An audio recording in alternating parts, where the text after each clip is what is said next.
টানা 10 দিন ঈদের ছুটি কাটিয়ে আবারও উৎপাদন কাজে যোগ দিয়েছেন শিল্প কারখানার হাজার হাজার শ্রমিক। এ বিষয়ে বিস্তারিত তথ্য জানাতে আশুলিয়ার পলাশবাড়িতে রয়েছেন সহকর্মী মোজাফর হোসেন জয়। যাচ্ছি তার কাছে।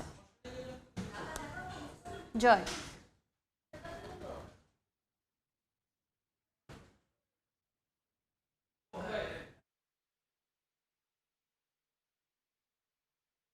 সংখ্যা কিন্তু সেই পরিমাণে উপস্থিত কম বলে আমাদেরকে জানিয়েছেন শিল্প কারখানা। তো এই যে যদি কাজ 90 থেকে 95% শ্রমিক ইতিমধ্যেই কাজে যোগ দিয়েছেন বলে তারা আমাকে জানিয়েছেন।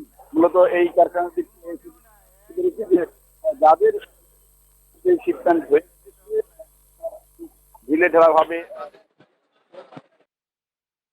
কিন্তু ওভারটাইম করাচ্ছেন এবং নিয়মিত শ্রমিক এখানে কাজ করছেন, নিয়মিতভাবে কাজ করে যাচ্ছেন। একই সাথে কিন্তু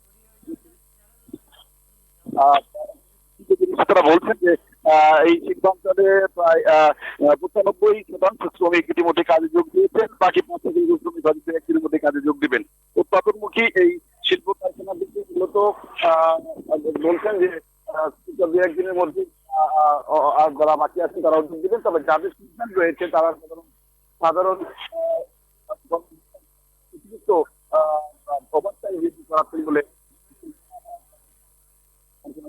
তারা বলছেন যে এই উৎপাদন চালিয়ে রাখার জন্য মূলত শ্রমিকরা সকাল থেকে সুযোগ দিয়েছে এবং ধারাবাহিকভাবে উৎপাদন চলবে এবং এতে সমস্যা হচ্ছে না। শ্রমিকরাও কাজ দিতে পেরে তারা বলছেন যে মূলত যে দীর্ঘছুটির পরে তারা কাজে যোগ দিতে পেরেছেন এবং শান্তিপূর্ণভাবে তারা কাজ করে যাচ্ছেন।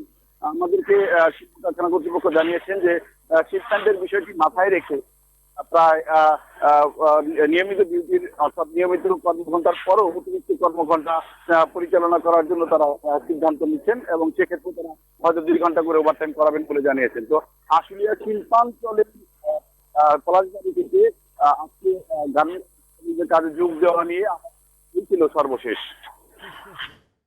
সরাসরি যুক্ত ছিলাম সাভারে।